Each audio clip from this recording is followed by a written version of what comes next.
খালি থাকবে, এই বসিরহাটের মানুষের ভোটটা তত তাড়াতাড়ি লুট করা যাবে।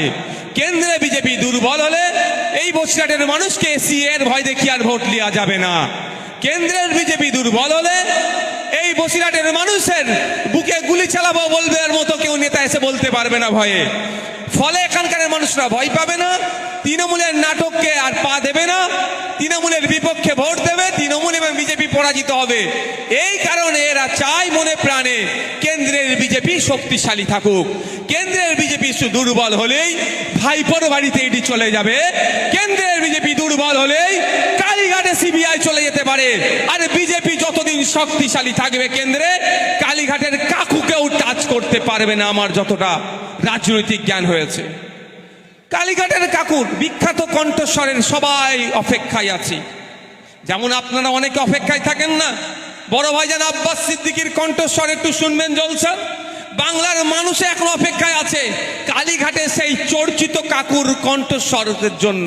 কি দেখলাম, বারবার কেন্দ্রীয় এজেন্সি চিঠি দিচ্ছে আর এসএসকেএম সেটাকে রিফিউজ করছে।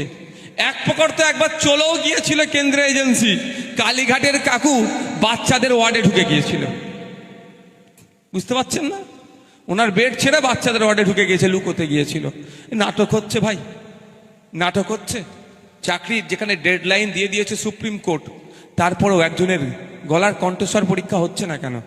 বুঝতে পারছেন না কি নাটক হচ্ছে? আর বাইরে বেরিয়ে অনেকে অনেক কথা বলছে। এই দিলীপ ঘোষের মহাশয়রা, সুকান্ত বাবুরা অনেক বড় বড় কথা বলছেন। বিজেপির যারা নেতারা আছেন, আপনার বসিরহাটের যিনি বিজেপির জেলা সভাপতি আছে, তাদেরকে প্রশ্ন করবেন, আপনাদের দ্বারা পরিচালিত কেন্দ্রীয় সংস্থাগুলো এখনো পর্যন্ত কালীঘাটের কাকুর কণ্ঠস্বর পরীক্ষা করতে পারছে না কেন? আমি নিজে বলছি, নওশাদ সিদ্দিকী, আমি আশঙ্কিত। ইতিপূর্বে বলছি, আজকেও বলছি, কালীঘাটের কাকু যেখানে আছে, যেই বেডে আছে, সেই বেডে সিসিটিভি ক্যামেরা লাগানো হোক, নিরাপত্তা বলয়ের মধ্যে রাখা হোক। অন্যথায় হয়তো বড় কোনো দুর্ঘটনা ঘটে গেলে হয় ভাইপো বা যাদের নাম আসছে নামগুলো কেটে যাবে। চুরির সাথে যুক্ত আছে এরা। এটা বিজেপি কেন্দ্র থেকে দুর্বল হোক মমতা ব্যানার্জি চাইবে না। মুখে অনেক কথা বলবে, এরা বিজেপির বিরোধিতা করবে না। মুখে অনেক কথা বলবে, বাস্তবে দাঁড়িয়ে দেখতে পাবেন এরা বিজেপির সুবিধা করে দেবে। আপনারা বলুন, যখন এসে এখানে বসিরহাটে বিজেপির এক নেতা বললেন যে বুক দেখে গুলি করো, এ কত ভয়ঙ্কর কথা বললেন। কই তৃণমূলের পক্ষ থেকে কোনো কেস হয়েছে? 1998 সালে তৃণমূলের ইতিহাস দেখুন, 1999 দেখুন, 2000 দেখুন, 2001, 2002, 2004 এবং দেখতে থাকুন INDIA জোটেও তৃণমূল কিভাবে ডিস্টার্ব করবে। যদিও জোটের মধ্যে আমি নেই, বেশি কিছু বলবো না, শুধু একটা কথাই বলবো, হঠাৎ করে তিনি মল্লিকা অর্জুন খাড়গের নামটা বলে দিল কেন? আপনারা ভাবলেন অনেক নিরপেক্ষ নাম, যাতে করে এই INDIA জোটের মধ্যে গুতোগুতি শুরু হয়ে যায়। স্বাভাবিকভাবে গান্ধী পরিবারের প্রতি মানুষের আলাদা একটা, নেতাজি পরিবারের প্রতি মানুষের আলাদা একটা সিম্প্যাথি আছে, ভালোবাসা আছে, আবেগ আছে। সেই ক্ষেত্রে আমি আবারও বলছি, আমি আবার রিপিট করছি, আমি INDIA জোটের মধ্যে নাই, আমি বিষয়ে বেশি বিশ্লেষণ করতে চাই না। কিন্তু মমতা ব্যানার্জির দ্বিচারিতার কথা বলছি। মমতা ব্যানার্জি বিজেপিকে সুযোগ করে দিচ্ছে কিভাবে, সেটা একটু ধরিয়ে দিচ্ছে আপনাদেরকে। হঠাৎ করে তিনি কি বললেন যে রাহুল গান্ধী নয়, মল্লিকা অর্জুন খাড়গেকে প্রধানমন্ত্রীর মুখ করা হোক। এর ফলে কি হবে, যারা কংগ্রেস হয়তো মেনে নেবে, তৃণমূল হয়তো মেনে নিল, কিন্তু INDIA জোটে তো অনেক দল আছে, প্রায় 26-27টা দল আছে, সবাই কি আর মল্লিকা অর্জুন খাড়গেকে মানতে পারবে? কিন্তু তার জায়গায় হয়তো যদি রাহুল গান্ধী থাকতো, সেখানে অনেকেই মেনে নিত, যাতে করে আবার এই INDIA জোটের মধ্যে ভাঙন তৈরি হয়, ঝগড়া হয়, ঝামেলা হয়, গৃহবিবাদ হয়। সেই জন্য মমতা ব্যানার্জি ঠুক করে একটা পয়েন্ট দিয়ে চলে আসলেন। মমতা ব্যানার্জি কোনোদিন চাইবে না কেন্দ্রের বিজেপি সরকার দুর্বল হোক। আজকে যদি 1848 খ্রিস্টাব্দে তারা বুঝতে পেরেছিলেন সেই সময়ে দাঁড়িয়ে যে মহিলা শিক্ষার কতটা গুরুত্ব আছে, মহিলাদেরকে স্বাবলম্বী করতে গেলে, মহিলাদেরকে ক্ষমতায়ন করতে গেলে, মহিলার জাগরণ করতে গেলে, মহিলাদেরকে সমান অধিকার যদি আপনি দিতে চান, সেই সময় তেনারা বুঝতে পেরেছিল মহিলাদেরকেও শিক্ষিত হতে হবে। আজকের দিনে দাঁড়িয়ে বলি, যদি আপনি আপনার অধিকার পেতে চান, মহিলা পুরুষ নির্বিশেষে আপনার অধিকার সংবিধান যেটা দিয়েছে আপনি যদি পেতে চান, আপনি দলিত, আপনি আদিবাসী, আপনি মুসলিম, আপনি পিছিয়ে বর্গের বড় কথা নয়, আপনার যে অধিকার আছে যদি পেতে চান, আজকের দিনও আমি যেটা উপলব্ধি করতে পেরেছি, অধিকার সম্পর্কে আপনাকে আমাকে জানতে হবে। এই অধিকার সম্পর্কে জানতে গেলে সর্বপ্রথম যেটা লাগবে সেটা হচ্ছে শিক্ষা।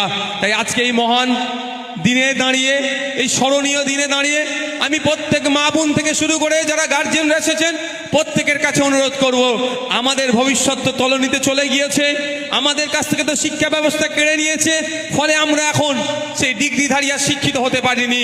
আমি অনুরোধ করব আমাদের সন্তানগুলোকে, আমাদের পরের প্রজন্মগুলোকে, যারা কচি কচি বাচ্চারা এখানে আছেন তাদেরকে উচ্চ শিক্ষায় শিক্ষিত করার দায়িত্ব আমাদেরকে তুলে নিতে হবে।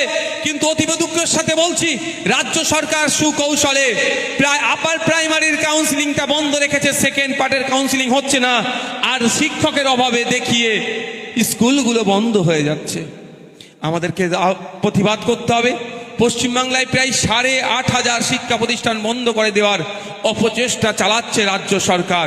এই 8,500 শিক্ষা প্রতিষ্ঠান বন্ধ হলে ক্ষতিগ্রস্ত কারা হবে? কারা ক্ষতিগ্রস্ত হবে ভাই? কলকাতার বাবুরা, জেলার বড় নেতা, বিধায়ক ক্ষতিগ্রস্ত হবে, এমপি ক্ষতিগ্রস্ত হবে, ব্লকের নেতারা ক্ষতিগ্রস্ত হবে? হবে না।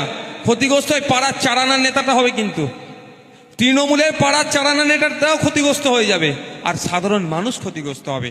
যার বাবার অর্থ থাকবে সে বেসরকারি স্কুলে গিয়ে পড়াশোনা করবে, আর যারা আমরা আর্থিকভাবে দুর্বল তারা আমাদের সন্তানগুলো কি হবে?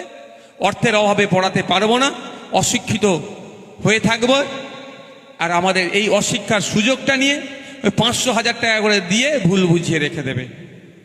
তাই অনুরোধ করব, আওয়াজ তুলুন, সরকারকে ওই 8,500 শিক্ষা প্রতিষ্ঠান আমরা বন্ধ করতে দেব না। কি করবে আপনাদের বলে রাখছি, একটু দেখতে থাকেন। যদি বন্ধ করে দেয়, বন্ধ করতে দেওয়া যাবে না, লড়াইয়ে থাকতে হবে আপনাকে আমাকে। তারপরেও বলছি, যদি আপনি আমি না লড়াই করে যদি বন্ধ করে দেয়, এই শিক্ষা প্রতিষ্ঠানগুলি বেসরকারি শিক্ষা প্রতিষ্ঠান করে দেবে, সরকারিগুলোকে বেসরকারি করে দেবে। এই ক্ষতি আমাদের করবে। অনুরোধ করব, আজকে দিনে দাঁড়িয়ে আপনারা একবেলা যদি না খেতে পান, উপোস থাকবেন, রোজাই থাকবেন, আপনাদের সন্তানগুলোকে উচ্চশিক্ষায় শিক্ষিত করুন। না হলে যেদিন আসতে চলেছে, যেদিন আমরা যে সমস্যার সম্মুখীন হচ্ছি, এর থেকেও ভয়ঙ্কর পরিবেশ আসতে চলেছে। তাই আমি আপনাদের অনুরোধ করব, আর সাথে বলবো, কারো সন্তান না অর্থের অভাবে পড়াশোনা বন্ধ হয়ে যায়। যদি কারো সন্তানের অর্থের অভাবে পড়াশোনা মনে হয় বন্ধ হয়ে যাবে, আমাদের যারা নেতৃত্বরা আছে এদের সাথে যোগাযোগ করবেন, আমরা দায়িত্ব নিয়ে আপনাদের সন্তানগুলোকে উচ্চশিক্ষায় শিক্ষিত করব।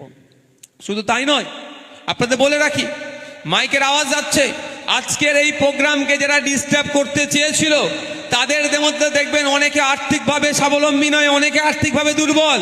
খোঁজ নিয়ে যদি দেখবেন, যদি তাদেরও কারো সন্তানের অর্থের অভাবে পড়াশোনা হয়ে যায়, বন্ধ হয়, আমি তাদের উদ্দেশ্য বলছি, সে তৃণমূল বলে আমার কাছে বড় কথা নয়, তাদের সন্তানগুলোকেও পড়াশোনার দায়িত্ব তুলে নেব।